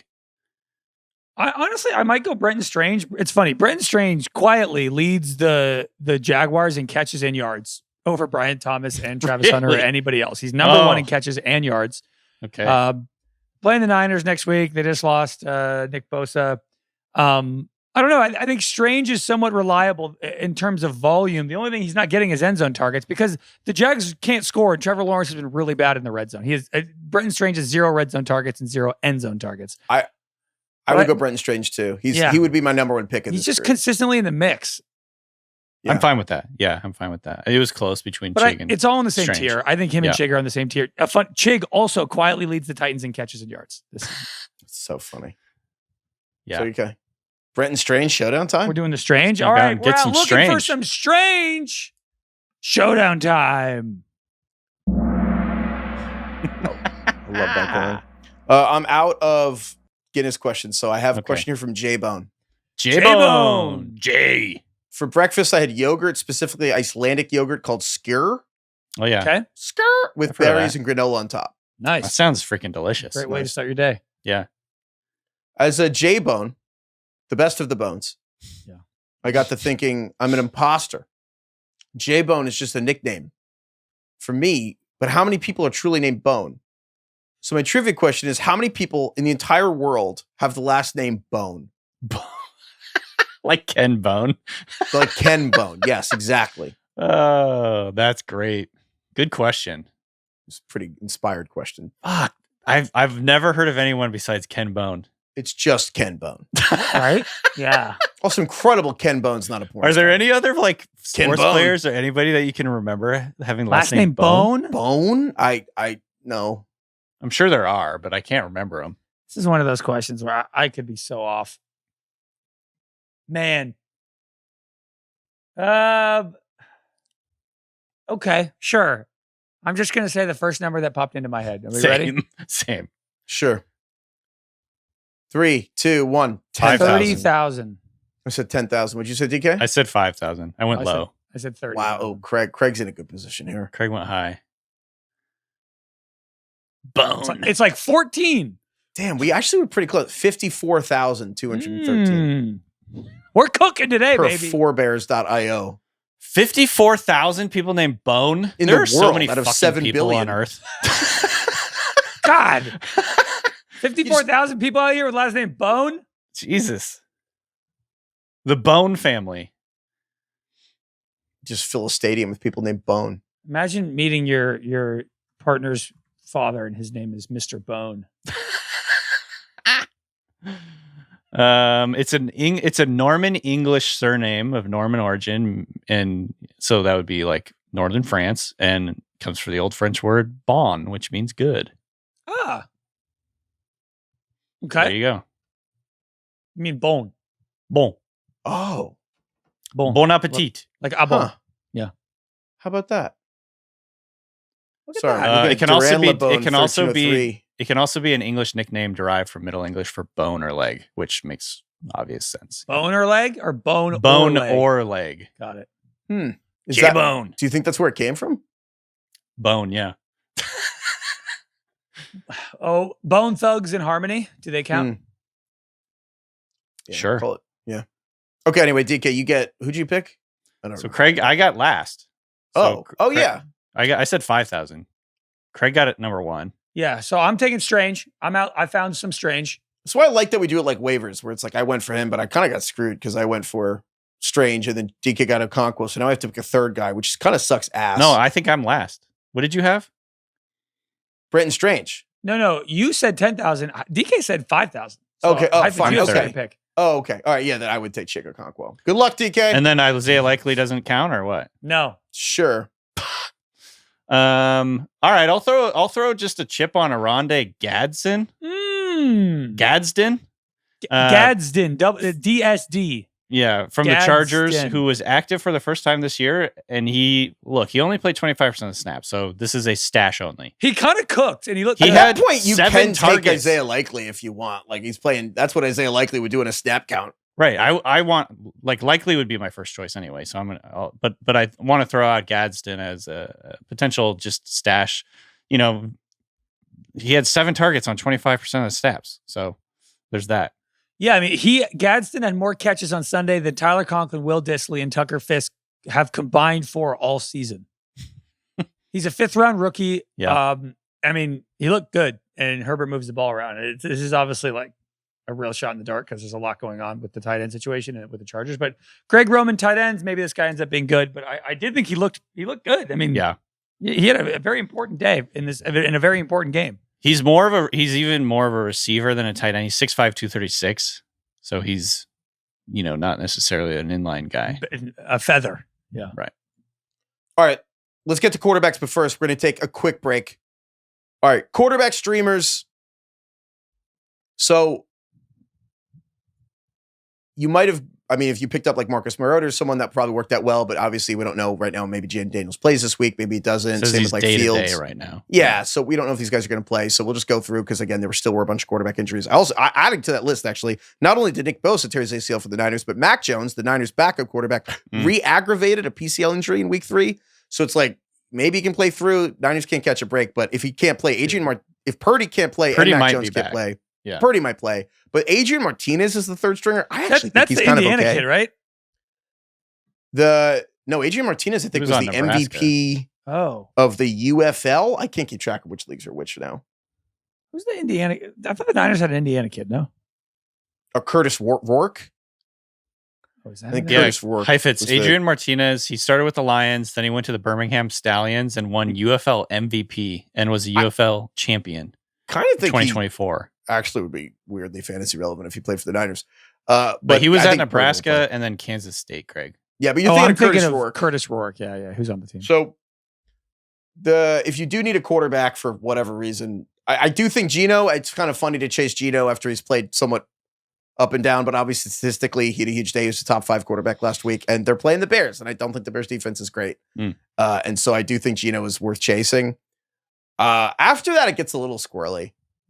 There's not a lot of good stuff. I mean, we're next week is the beginning of the international slate. We'll be in Dublin, obviously, and it's going to be Steelers, Vikings. It's like Wentz, Rodgers playing in Dublin. I think you don't pick players playing overseas, especially backups. Like, it's just a mess out there. Usually you don't really want to play Rodgers versus the Vikings. Like, the Vikings were the team that Rodgers played last year and got Robert Saleh fired because Rodgers just played so poorly. The offense is more of like Rodgers is. His ceiling most games is going to be 200 yards, and you hope that he can get to 2 touchdowns. That's kind of about it. And again, usually the international games, sometimes it takes a little bit for these teams to find their footing out there. Sometimes literally if you're in Brazil. Good one. So there honestly aren't a ton of quarterbacks. Dude, go get Jackson Dart. I'll tell you. I mean, it appears Schefter tweeted that Dayball was, I think Schefter tweeted it, that Dayball was non-committal about who's going to start next week. If Dart, even if you're 2-3 weeks early and you got to hold on to him, if you have shitty quarterbacks on your team, if you're starting CJ Stroud and Trevor Lawrence every week, go get Dart, because when he plays, he's going to be mobile and he could immediately change the Giants overnight if he's electric. And it's worth it. Keep starting CJ Stroud if you're going to have to drop somebody to pick up Carson Wentz, but Dart is a worthy pick, in my opinion. The other guy, and that's the other thing, maybe even playing Stroud, and he sucks. The other guy, unfortunately, I think Darnold is the guy that's pretty available that I think is worth picking up. I think the Seahawks offense, I do think they're going to keep, not as well as, what did they beat the Saints 44-6? We didn't really touch on that last night, DK. Your Saints, Jesus. DK didn't hit on it. Saints. Your Seahawks beat your Saints. You're two children. My Saints, that was a snowball game. It just immediately snowballed on them. It's like they were down big within like 5 minutes of the game. I haven't seen it blow out that bad since the Super Bowl. Yeah. It was great. I love a no stress Sunday where you don't have to worry about your team. It's like 21-0 with like 4 minutes left in the first quarter. It was amazing. I will say, but like to your point, Darnold has looked, for what it's worth, he's played very, very efficiently outside of that one really bad, I guess. Well, it wasn't that bad, but the turnover late in the game where he got strip sacked or whatever when they were going down and trying to win. That the Niners, he's played pretty well. Otherwise, I would say, I think according to PFF, he's like one of their highest graded passers. According to EPA per dropback, he's pretty efficient. So he's running the offense with efficiency. Hopefully, it doesn't fall apart like he has in the past. But the Seahawks, man, they really just friggin' blew the doors off the Saints. The problem with Darnold is that he plays on Thursday versus the Cardinals. And so if you're waiting on your quarterback to be questionable or whatever, that kind of sucks to have to make the decision on Thursday night. Like, that's not ideal. So if you kind of know you're like Stroud and you're like, I'm done with this or whatever, then you can do Darnold. If you're waiting on a questionable situation, then you'll see. I mean, also, if Jaden Daniels misses time again, Marcus Mariota, I mean, they're clearly going to use him. He runs a lot. So Tyrod Taylor also ran quite a bit for the Jets.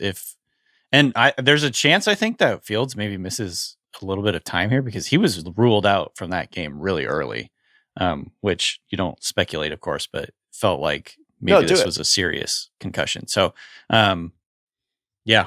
he's a guy to keep in mind here if Fields can't play again. Okay, cool. And defenses, so there's one. I mean, look, Vikings. You don't need me to tell you they scored many points and probably worth their picking up, no matter the opponent.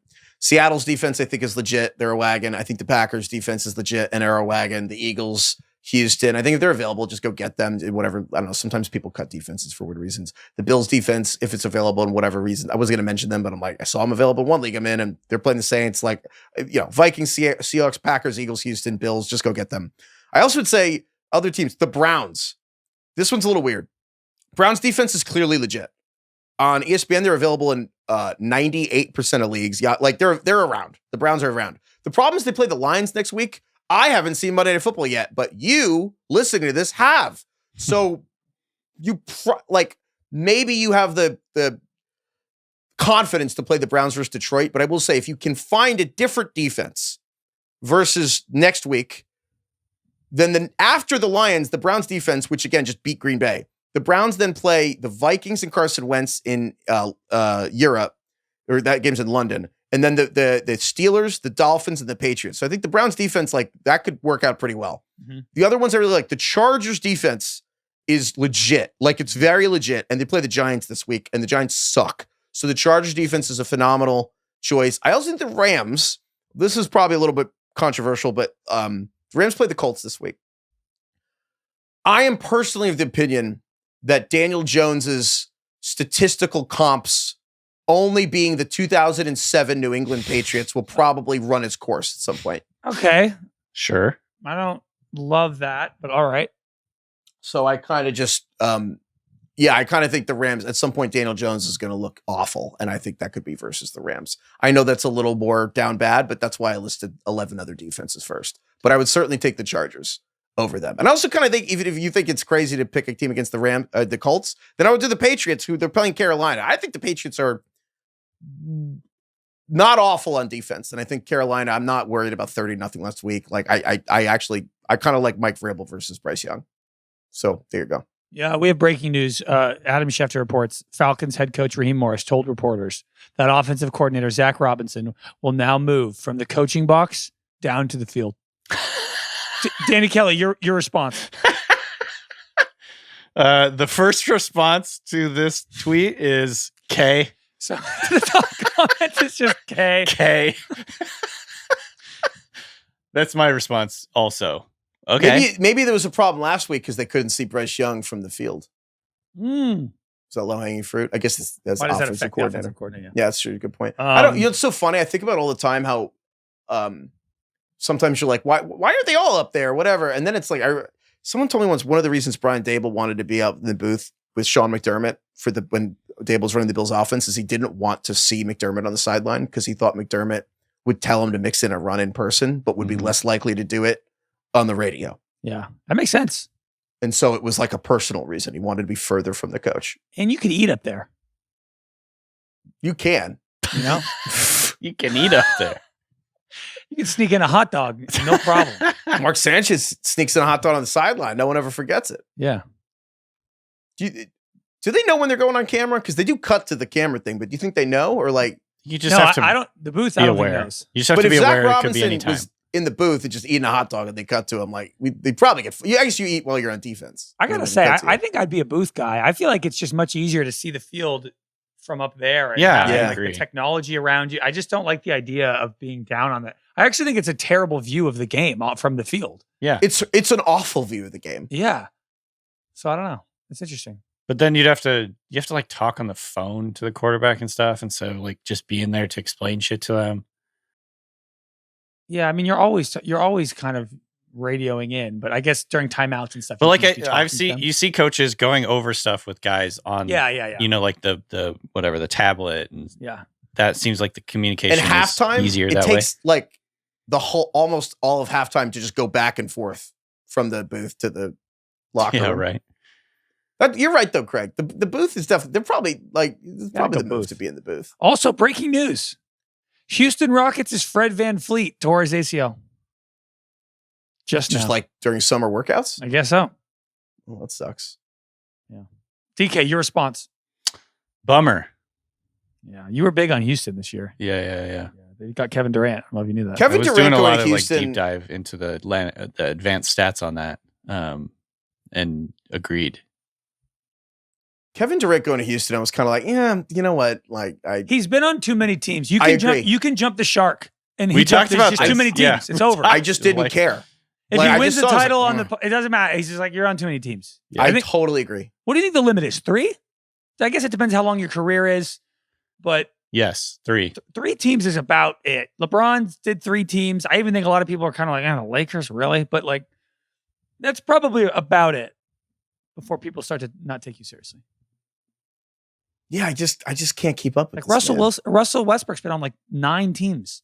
It's like, I have so many questions about Russell Westbrook. He's getting passed around. God, Craig. He is. He's probably had like 4 different teams in 4 different years if you look it up. Yeah, he's like Carson Wentz. Yes, he is. He is. He's been on Denver. I mean, like, you could throw a rock and hit a team Russell Westbrook's been on. We'll do an NBA season preview where we just talk about the Knicks the entire time. Great. Did we do the name game yet with the NBA? I forgot. The name game? We did, yeah. The team names, yeah. Yeah. We just haven't done baseball. We've done hockey and basketball. Okay. Did we not do football? I don't think so. The football one inspired it because we realized none of us knew what the Buffalo Bills were. We were like, what the fuck is a Bill? Guy named Bill. I'm like, oh, it's Buffalo Bill? Like, that's the Bill? Like, because we were like, oh, the logo's the city. And we're like, oh my God, the logo is the city. What? It's a Bill. Yeah. And none of us knew that. No. We were like, what? Anyway. We should do baseball. Someone listening just got their mind blown. We should do baseball. I don't know what the fuck a Cincinnati Red is. Oh, no. We might have done it because I know it's a red stocking. There's Red Sox but also and there were the the Red Stockings. Oh, I didn't know that. Two different red teams. They used to the name Red the teams Stockings. There's a Red Sox and the Red Stocks. And the White Sox. They just named the teams after the socks they were wearing. Well, wasn't there the Black Sox as well way back in the day? Yep, there you go. Yeah. What's it? So the Black Sox. That was the White Sox tainted themselves. I don't know if the Black Sox were a team. I think that was just like they were, besmirched. Oh. I thought the Black Sox were a team. We must have done this because now it's all coming back to the Cubs are because they're little bears. From 1881 to 1889, they were the Cincinnati Red Stockings. Then they turned into the Reds from 1890 to 52 to 1952. And then Cincinnati Red Legs from 53 to 58. Sean Parker got to them. And then they went back to Reds. Yeah. Though you're right, Heifetz. The Black Sox refers to 8 members of the 1919 Chicago White Sox who conspired with gamblers to lose the 1919 World Series against the Reds. Sure that'll never happen again. It definitely hasn't happened, right? No. Maybe it's already happened. Kings Lakers 0-1. Yeah. Okay. Craig's ready to open up that can of worms. All right, you guys want emails? Yeah. Emails. How much I guess we'll start tame and then we'll get to the butts. Oh yeah. Okay. Clinton, we got an email from Clinton. Seabone. Clint. A good clarification on how Deacon had this running thing of whether I could rebuild Stonehenge if you gave me 30 people and an uninterrupted 60 years. Sure. Clinton had a good clarification. When it comes to Danny Heifetz building Stonehenge, is he just getting rocks up or does it have to align with the stars and measure time like actual Stonehenge? Excellent point. I was just thinking more about getting rocks up. Okay, me too. Good. Clinton thinks I can get the rocks together. Less sure I can. I can't align that with the stars. That seems super hard. Yeah. But I do think we can. That would make it extra hard. I feel like. Yeah. Okay. All right. Well, glad that's settled. Still stand though. I don't think you'll get the rocks up, but that's fine. All right. They're really heavy. Those rocks. They're fucking heavy. Yesterday we had a long conversation about basically I guess it started with I was saying, people don't like talking. People don't know what to do with their hands when they talk and they're standing up. You want to hold the beer, you got to hold something. Yeah. And I think that's because people genetically haven't actually stood on just two legs for that long. We're still a young species. I think genetically, it just feels like it's a little weird. Okay. Deep in your bones. It's still a little unnatural. Yeah. And I think to get on all fours. And so that led to a question where I was like, when did people start? I guess it led to how long people been wiping their butts. Yeah. Because obviously we do it different and than other species. We asked, is there anybody out there who actually knows that or has looked into that or could know that?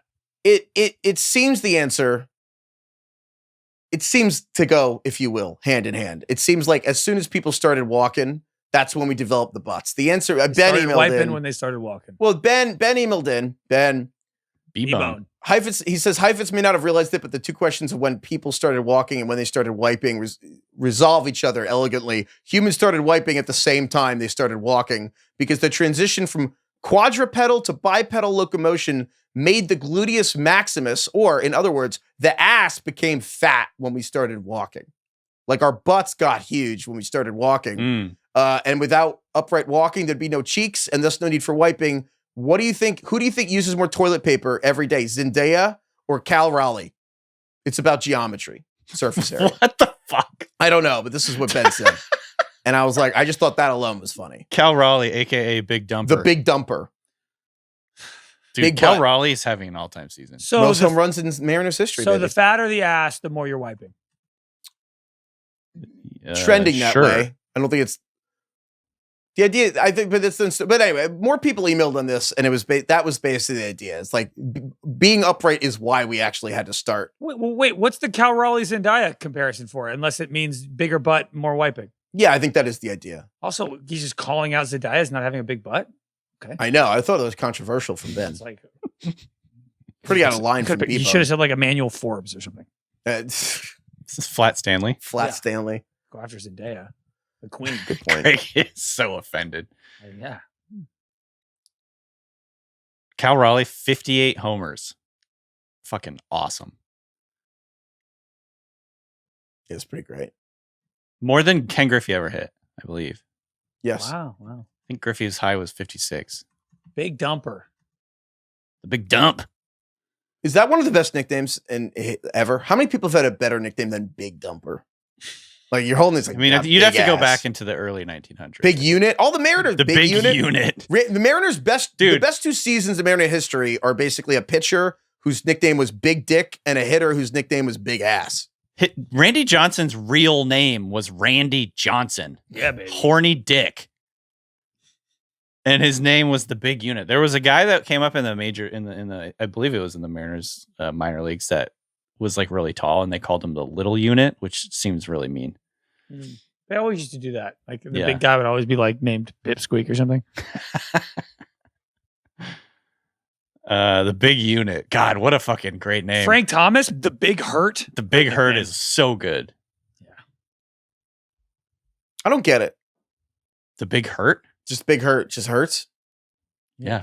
She's gonna fucking. You're hurt going to inflict pain. Oh, okay. Oh, that's cool. Oh, yeah, that makes sense. I like that. Yeah, Big Hurt. Pain don't hurt. Cool. Okay. Email us at ringerfantasyfootball@gmail.com. Other, like, maybe the best Some of the nicknames all-time ever. great nicknames. Yeah, I want to know the best nicknames. Like, Okay. what's Tom Brady's one that no one ever uses? Tom Terrific or some bullshit. His name's Oh, Tom God. Brady. The Chief. People with 3 syllables don't necessarily need a nickname. Isn't, if you go to PFR or whatever, the Peyton Manning's is the Sheriff, which no one ever once called him that in his life. That's like one of those things where if there's like a little documentary about him or something, they don't want to say Peyton Manning like 500 times, they'll call him the Sheriff once, but like that's it. I know. I'm trying to think. Like, are there any? Who's the best player ever that doesn't have any nickname? Ichiro. No nickname. I can't imagine. I've never heard Ichiro referred to by anything. Is there nobody better? I guess. I mean, Ichiro's pretty incredible. How dare you?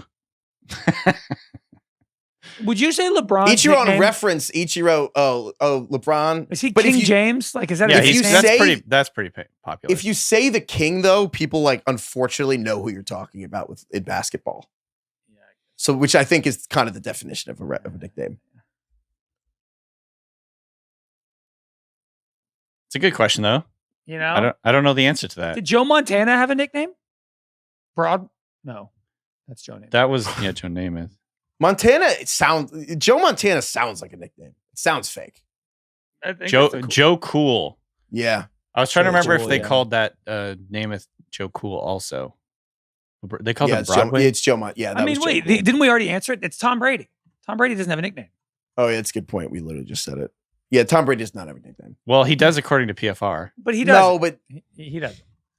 Tom He does Terrific, I would say, is something I've heard. we've talked before. We need to get a player on Pro TB12? Football Reference. We want to get a nickname on there. They'll put anything on that website for the nicknames. The Pharaoh. No one is For ever Tom fucking- Brady? No The one has Pharaoh. ever called Tom Brady the fucking Pharaoh. Imagine walking up to Brady and be like, Pharaoh. What up, the Pharaoh? What up, the Pharaoh? Excuse me, the Pharaoh? Can I get your autograph?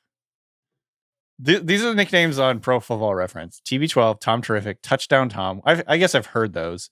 TB12 is like his company. So yeah, that's bullshit. That was like his health diet method. That's a you know. book he wrote.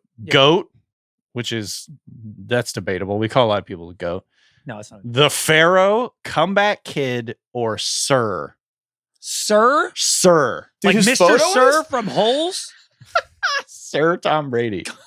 Mr. Sir from Holes. What a fucking pull. Shouts out John Voight. That movie rocks. Craig Holes Thomas. is Tom incredible. Brady Holes is a seminal text that people older than us have never is? heard of and don't Holes. know. Holes. I have yeah. seen Holes and read Holes more than I think any other book movie combination. Holes is one of the You've most read important Holes? things to me that I don't think DK's ever heard of. Well, that's too damn bad. Yeah. That's the only thing I I'm know. tired of digging holes, Grandpa.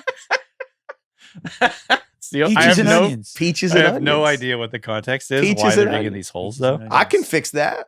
Oh, Sigourney so Weaver's an absolute B in that movie. So good. So good. There's so Fire. many people in that movie. Henry Winkler's in that film. Yeah. Rick Fox is randomly in it. Sweet Rick Pea. Fox? Yeah. Oh, yeah. It's Patricia so good. Arquette, John Voight, Tim Blake Nelson, Shia LaBeouf. Banger. It's a fat cast. Banger. All right, let's get out of here. Thank you, DK. Thank you, Craig. Thank you, Carlos. Thank you, Kai. Thank you, Austin. Thank you, Ronak. Thank you, everybody, for listening. Reminder, our next week's waiver episode, we're going to put the waivers on the back of the Sunday episode. We won't have a Monday ones. We will have Monday ones going forward. After that, we'll be in Dublin. Follow us on Instagram. Follow us on YouTube. Follow us on TikTok. We're going to be in Dublin. We'll post shenanigans. It'll be fun. Have you guys been to Ireland? No. I have not. I have. None of I us. DK. We've never been to Ireland, Craig and I. Email us more Ireland Rex. Thank you for all the recommendations people sent us to Dublin. And yeah, thank you, Lord. Lord. Thank you, Dire Straits. Nice. Money for Nothing. Sick song. Chicks for Free. That song's like one of the all-timers. Also, One of the great hooks, right? Like, or whatever you would call that. I don't know what the technical term Yeah, is. the Guitars riff. There's a word the for it. riff. Yeah. It's like the preamble for whatever it's called. Great song. Also, Sultans of Swing, banger. Mm. You would know that if you played it. An all-time song. I don't know the names of any of these songs off the dome. Not gonna lie. Heifetz, Their you would, big one. Their you big know one that. is Money for Nothing. yes.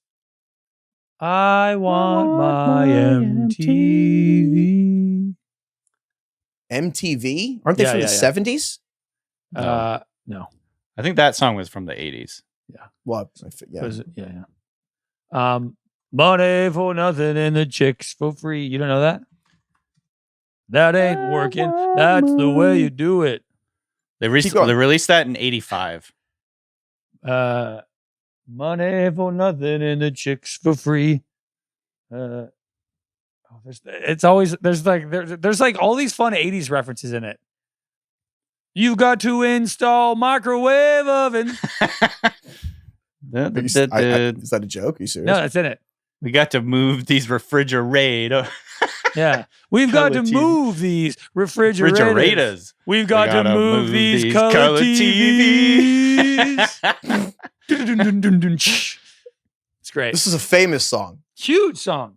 What are you talking about, Heifetz? I've never- Okay, fucking play the song. You'll recognize it. Play Money for Nothing. Money for nothing? It'll take a while. It takes like a minute and a half before it really starts. Yeah, the classic 80s song where it just you're They waiting didn't around worry about you forever being able get to find into other things. There's a lot of foreplay.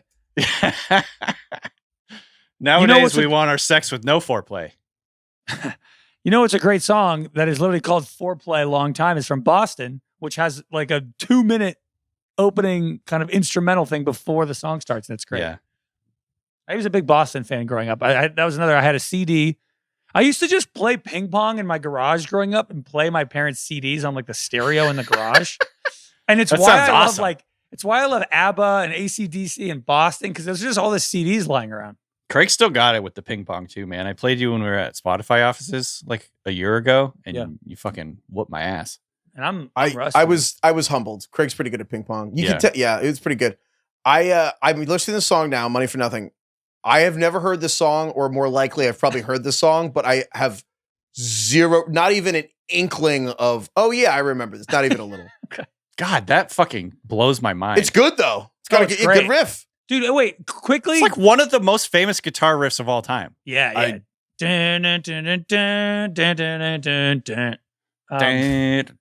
Heifetz, quickly put on Sultans of Swing, because I think like the first 5 seconds, you'll know if you know it or not, because that's what the song sounds like.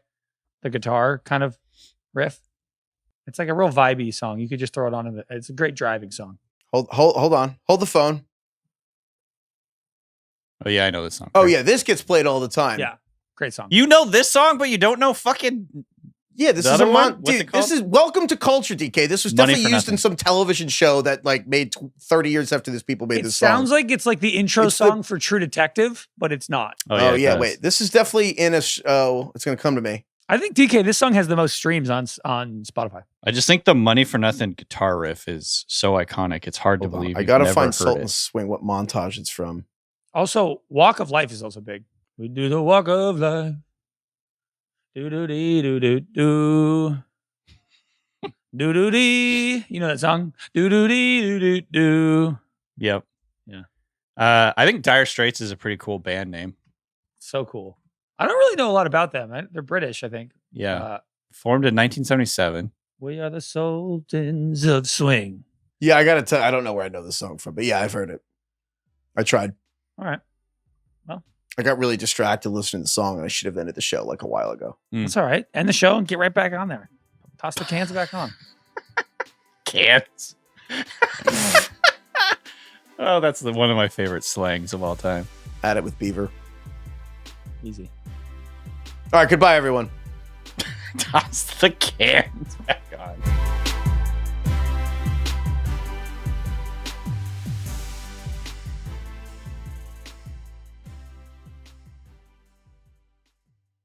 Must be 21 plus and present in select states. For Kansas, in affiliation with Kansas Star Casino, or 18 plus and present in D.C., Kentucky, or Wyoming. Gambling problem? Call 1-800-GAMBLER or visit rg-help.com. Call 1-888-789-7777 or visit ccpg.org/chat in Connecticut or visit mdgamblinghelp.org in Maryland. Hope is here. Visit gamblinghelplinema.org or call 800-327-5050 for 24/7 support in Massachusetts or call 1-877-8-HOPE-NY or text HOPE-NY in New York.